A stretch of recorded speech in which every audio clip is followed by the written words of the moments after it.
Olá, espero encontrá-los e encontrá-las todos e todas muito bem. Estamos passando por esse momento aí de quarentena, um momento necessário, um momento importante na vida de todos e todas nós, né? E esse vídeo hoje não é uma dica literária. Para quem me conhece sabe que eu sempre venho aqui postar no meu canal dicas literárias semanalmente, há 6 anos. E para quem não me conhece ainda, eu sou o Paulo Fernandes, eu sou bacharel licenciado em filosofia, né, sou pós-graduando em direitos humanos, pós-graduado em psicopedagogia, não exerci a psicopedagogia. Fiz a pós-graduação para adquirir conhecimento e, além disso, para estudar um pouco mais sobre a área da educação, para estudar um pouco mais sobre as questões relativas às dificuldades de aprendizagem, que é uma área que me interessa muito, uma área que eu sempre gosto de pesquisar. E hoje, né, eu sou contador de história, sou professor, sou palestrante, dou curso de formação para professores e professoras na área de leitura e literatura, trabalho com mediação de leitura, também tenho um projeto que eu coordeno há 3 anos, na Escola Municipal Maria de Rezende Costa, que é o Rodas de Leitura, Literatura e Direitos Humanos, onde eu trabalho literatura com crianças de 9 a 11 anos, e a literatura é um instrumento para que eu trabalhe direitos e deveres das crianças. Esse projeto eu também já fiz ele numa rede estadual, em uma escola estadual, com adolescentes, com a mesma perspectiva, com a mesma proposta, trabalhar literatura e a partir dela, direitos e deveres dos adolescentes. É uma linha que eu sempre venho trabalhando há muito tempo, né? E hoje, esse vídeo, o objetivo dele, eu peço para que vocês assistam até o final, para que vocês tenham um pouco de paciência, acompanhem, acho que é importante, relevante o que eu venho trazer aqui hoje. Eu tenho acompanhado muito durante essa quarentena, as escolas têm tentado se desdobrar com essa questão, né, com essa nova modalidade de ensino à distância. E isso tem atingido todos os níveis da educação, desde a educação infantil até os cursos superiores. Então, eu quero falar especificamente aqui hoje da educação infantil. E quero falar para você, pai, mãe, que está em casa, que tem filhos na idade de educação infantil, já até 5 anos de idade, né, criança de até 5 anos de idade, que está aí nessa faixa etária que abrange a educação infantil, e que fica aí, às vezes, sem saber o que fazer, sem saber como trabalhar com a criança em casa, né, se é que há que trabalhar alguma questão, mas que fica cobrando, às vezes, da escola, né, atividades para que sejam enviadas videoaulas para as crianças. Então vamos lá. Primeiro eu gostaria de dizer que eu acredito que não seja necessário videoaulas para as crianças dessa idade. Eu penso que é uma outra forma de você, pai e mãe, trabalhar, né? Trabalhar não, lidar com seu filho, com a sua filha em casa durante esse tempo. A educação infantil e a escola como um todo, não a educação infantil, ela tem uma função muito importante, que é da socialização, das relações interpessoais, né? É um momento de interação, é um momento de lidar com questões culturais, porque quando a criança vai para a escola, ela vem de uma família, que na família você tem aspectos culturais que você acredita serem necessários para educar o seu filho e a sua filha. E na escola, ela vai entrar em contato com outras crianças que vêm de outras famílias que acreditam em outros aspectos culturais para educar. Então é um momento ali de interação. E é na escola que a criança vai ter contato, né, com brincadeiras que às vezes em casa ela não tem. É na escola que a criança vai ter contato com a biblioteca, né, quando a escola tem uma boa biblioteca. E aí eu quero fazer um parênteses aqui, que eu estou falando de escola, mas a gente tem que lembrar que existem várias realidades no Brasil. Existem famílias com várias realidades diferentes. Existe desde a família que tem uma condição muito boa, né, que tem aí uma estrutura em casa, uma criança que tem um quarto só para ela, que tem uma escrivaninha só para ela, que tem brinquedos, e tem famílias que não têm essa condição. Famílias que moram muitas vezes em uma situação muito precária, em que o pai e a mãe saem e trabalham o dia inteiro e às vezes é o irmão mais velho que toma conta do irmão mais novo. Então a gente tem que lembrar dessas pequenas e enormes características, né, que são assim, que trazem um distanciamento enorme das realidades sociais que nós vivemos aqui no Brasil. Então Então só fazendo esse parênteses aí para deixar bem claro essa questão, porque isso é importante, é muito importante. Porque quando eu faço esse vídeo, eu estou falando para todas as famílias, mas lembrando que há famílias que não têm condição de fazer determinadas questões em casa com os filhos, não tem condições de estar em casa o tempo inteiro. Muitas pessoas estão hoje trabalhando em home office, mas tem pais e mães que não estão trabalhando em home office. Tem pais e mães que precisam sair, né, para buscar o sustento de casa. Então a gente precisa pensar nisso também. Então, voltando aqui a essa questão da educação infantil, é importante lembrar que recentemente, né, nós tivemos aí uma nova BNCC. Para quem não sabe o que é BNCC, Base Nacional Comum Curricular, que vai delimitar o que vai ser trabalhado na educação infantil, na fundamental, no ensino médio, né, e é muito importante. Para você que não conhece, para você que não tem conhecimento, eu vou deixar aqui embaixo na descrição do vídeo alguns links com sites falando sobre isso, né, com artigos, com sugestões aí para você ler e conhecer um pouco mais. É importante que você, pai e mãe, participe da vida escolar do seu filho. Um pai e uma mãe que participa da vida escolar do filho, que fala bem da escola para o filho, a criança ela vai ter muito mais prazer de ir para a escola. Mas aqui não é esse foco não, estou só fazendo esse parênteses aqui, porque eu acho importante também. Mas, vamos lá, a BNCC ela estabelece algumas habilidades que devem ser trabalhadas. Eu anotei aqui, vou falar rapidamente porque não é esse meu foco aqui.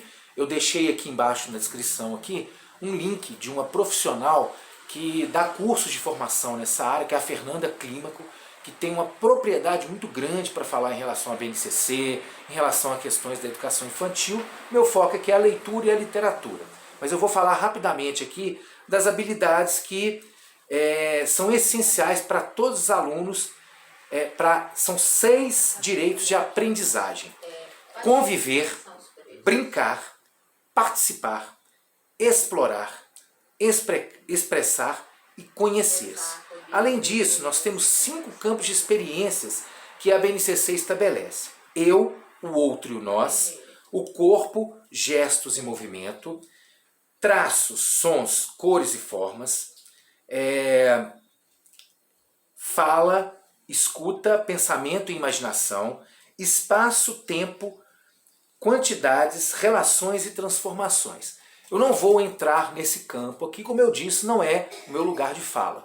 Para isso eu deixei aqui embaixo o link da Fernanda Clímaco, que é uma profissional que tem competência para falar, é o lugar de fala dela, ela dá curso de formação em relação à BNCC e outras questões relativas à educação infantil. O que eu vou falar aqui é da literatura. E aí, vamos entrar nesse campo da literatura? Bom, vamos lá. A BNCC estabelece também a importância da literatura para a educação infantil e para a educação como um todo. Eu, como mediador de leitura, como contador de histórias há 25 anos, como leitor da literatura infantil, né, tenho um canal aqui há 6 anos, eu acredito que a literatura, ela não é importante, ela é muito, mas é muito importante mesmo para que você, pai, mãe, possa estabelecer vínculos com seu filho, com a sua filha. E a literatura ela contribui para tudo isso aqui que eu falei, que está ligado à BNCC. Então, vamos lá. Quais são os benefícios que a literatura vai trazer para você, para o seu filho, para a sua filha? Né? Isso em casa, eu não estou falando da escola. Porque a escola também ela vai trabalhar com a literatura. Mas o que eu quero dizer para você aqui é da importância de você não se preocupar com a escola mandando videoaulas para o seu filho, para a sua filha, nesse período de quarentena, para a criança que tem aí até 5 anos de idade de educação infantil. Existem aí vídeos e mais vídeos, como por exemplo, nós temos um rapaz que é filho do Chico dos Bonecos, né, que é aqui de Sabará. Ele tem um canal no YouTube, Estevão Marques. Ele faz brincadeiras fantásticas que você pode assistir com seu filho, com a sua filha. Você pode pôr sua criança para assistir, né? E além disso, é importante que você tenha... Se você não tem livros em casa, você tem a oportunidade, tem sites aí que permitem você baixar livros de literatura infantil para ler, né? Com a tela do computador, na tela do celular, na tela do tablet, se você tiver um Kindle. Então, isso tudo é muito importante falar para que complemente aqui o que eu vou trazer para você em relação aos benefícios da leitura, né? Então, ler traz vários benefícios, né? Vai fortalecer a conexão do pai, da mãe, de quem está lendo com a criança, vai desenvolver a atenção, a concentração, né? O vocabulário, vai desenvolver a memória, o raciocínio da criança, vai trabalhar aí com a questão do estímulo à curiosidade, né? A imaginação e a criatividade da criança, vai ajudar a criança a perceber e a lidar, né, com sentimentos e emoções, vai ajudar também a criança a ter empatia, colocar-se no lugar do outro, né? Vai também ajudar a capacidade aí de minimizar problemas comportamentais como agressividade, como às vezes nervosismo, vai contribuir para a linguagem oral. Tudo isso são benefícios que a leitura traz. E tudo isso, quando você está lendo com a criança, você está trabalhando dentro da leitura, tudo, muitas coisas do que a BNCC orienta que seja trabalhado na escola. Claro que eu não estou dizendo aqui, e nem acredito nisso, que a escola, que a leitura em casa vai substituir o trabalho que a escola tem com a criança. É importante a gente saber disso. A escola é um local importante, como eu disse lá no início do vídeo, para interação, né, para socialização, para desenvolver as brincadeiras. As professoras que estão nas escolas devem ser valorizadas pelo trabalho que elas têm. Afinal de contas, são preparadas, elas estão em constante formação. E eu posso dizer isso porque eu dou curso de formação, não só eu, como tem outras pessoas que trabalham nessa área, que estão o tempo inteiro dando curso de formação para as escolas, né, para os professores das escolas, principalmente para as escolas de educação infantil da Prefeitura de Belo Horizonte. E isso provavelmente acontece em escolas do Brasil inteiro, né, dos municípios, né. As escolas particulares também, elas procuram, né, dar curso de formação para os profissionais. Mas as escolas municipais, elas têm um trabalho muito importante, as EMEIs, né, as escolas municipais, elas têm um trabalho muito importante nesse aspecto. Então, eu gostaria de ressaltar aqui para vocês a importância de ler para a criança em casa. Ao invés de cobrar da escola, que tenha videoaula, ao invés de cobrar da escola que isso seja feito, leia para o seu filho. A leitura vai estimular, a leitura vai fazer a criança entrar em contato com a cultura, né? E tudo isso está aí nas linhas da BNCC, que foi aí reformulada recentemente e já está sendo trabalhada nas escolas. Eu queria deixar essa dica para vocês, eu acho muito importante. E é o momento também da gente, como pai e mãe, eu sou pai, eu tenho um filho de 4 anos, tem um que vai fazer 14, o outro vai fazer 5, e eu tenho essa experiência em casa, que é ler para o meu filho. E eu percebo o quanto a leitura ajuda no desenvolvimento da criança, principalmente vendo isso aqui na prática na minha casa.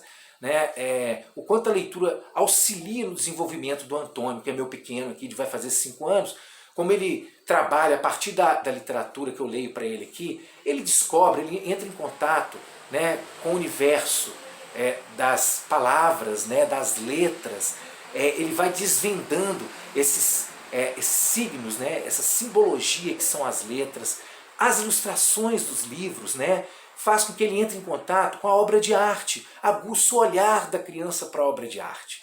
Né? Além disso, quando eu estou lendo para ele, eu estou possibilitando a ele, né, a expressão oral. Porque quando eu leio, eu possibilito a criança para que ela possa também, a partir da leitura, descobrir coisas que o livro está dizendo que às vezes nem eu percebi como adulto. Então eu estou aguçando a curiosidade, eu estou aí aguçando, né, as perguntas que a criança vão fazer, e aí muitas vezes a gente que é adulto fica com dificuldade de responder, e a gente não tem que ter essa dificuldade. O que a gente precisa é responder com simplicidade. E às vezes a gente pode até voltar a pergunta para a criança. E o que você acha disso? Às vezes a própria criança vai responder. Então, quando você, pai, mãe, né, tira um tempo aí desse seu momento de quarentena, né, se você estiver em casa, né, em home office, estiver em casa de férias coletiva, e tem muitas vezes, né, tem a situação do pai e da mãe, que é difícil falar isso, mas perdeu o emprego. E aí é um momento difícil, às vezes a gente não tem cabeça para fazer uma leitura, porque a gente está preocupado com outras questões que o adulto preocupa e a criança não. Então a gente precisa também lembrar disso. E lembrar, né, vou lembrar de novo, das várias situações das realidades sociais que nós temos no país. Isso é muito importante, porque eu não estou fazendo esse vídeo apenas para o pai e para a mãe que tem uma condição, né, de estar aí lendo para o filho. Eu estou fazendo esse vídeo para todo mundo. É importante lembrar disso. Então, para você, pai e mãe, que às vezes tem essa dificuldade porque sai para trabalhar, ou porque às vezes, ou porque, né, passou por um momento de perder o emprego, ou está de férias coletivas e está preocupado com as contas para pagar, a leitura pode ajudar você também. Pode ser um momento para você sair um pouquinho disso e entrar no universo da fantasia, no universo da imaginação, junto com a criança que você tem em casa, de idade até 5 anos de idade, e com outras crianças também com idades avançadas. Então eu queria deixar para vocês essa dica. É importante lembrar que é um momento de reconstrução para todos. A escola está se reconstruindo, as famílias estão se reconstruindo, mas a literatura, ela tem um poder fantástico, ela tem um poder incrível. As histórias têm o poder de contribuir nessa transformação. As escolas têm as histórias têm um poder de transformar as pessoas, de transformar a sociedade. Então é muito importante. Se você não tem livro em casa, conte uma história. Conte uma história aí da sua época de criança. Conte uma história que você ouviu quando era criança. Conte uma história que você ouviu do seu pai, da sua mãe. Invente uma história, não tem problema. Conte um caso, uma coisa que aconteceu com você durante o seu dia de trabalho, que aconteceu na sua infância. Isso também é importante, porque, como eu disse, a literatura contribui muito. Contribui também para a construção da identidade da criança. E isso é muito importante. Então, leia. Leia para o seu filho, leia para sua filha, conte histórias e vamos passar esse momento, né, com um pouquinho mais de fantasia, de fabulação. Os contos de fadas, as lendas, os mitos são importantes. As histórias são importantes. Então eu espero que esse vídeo possa contribuir para que você, pai, mãe, que está aí aflito, que está aí ansioso para a volta às aulas, também possa valorizar mais o trabalho do professor e da escola. Possa ser parceiro e parceira da escola. E não apenas, não estou dizendo aqui que você faz isso, mas muitas vezes tem pais, mães, que cobram da escola, mas não é parceiro da escola. Que cobra do professor, mas não é parceiro do professor. Que às vezes xinga a escola, xinga o professor na frente da criança. Não, vamos valorizar a escola, valorizar os profissionais da educação. É muito importante. Aqui embaixo na descrição eu vou deixar alguns links para que você possa acessar, falando da BNCC, da importância da leitura. Tem um guia aqui de como ler para criança, da importância da literatura, vou deixar também. Vou deixar aqui o site da Fernanda Clímaco, que fala sobre essas questões do BNCC. Espero ter contribuído. Gostaria que vocês deixassem comentários, perguntas, compartilhem o vídeo com as pessoas se vocês gostaram, e obrigado. Espero que de uma próxima vir aqui mais uma vez falar com vocês. Peço desculpas pela extensão do vídeo, mas como eu disse, é um assunto que demanda muito tempo. Espero ter sido claro, espero ter sido bastante transparente aqui nas coisas que eu disse e ter contribuído e que eu possa contribuir para vocês aí. Um abraço a todos e todas. Desejo que possamos sair desse momento que estamos passando melhores do que quando entramos. Que possamos fazer muitas reflexões, nos tornarmos pessoas melhores. Muito obrigado, um grande abraço a todos. Tchau, tchau.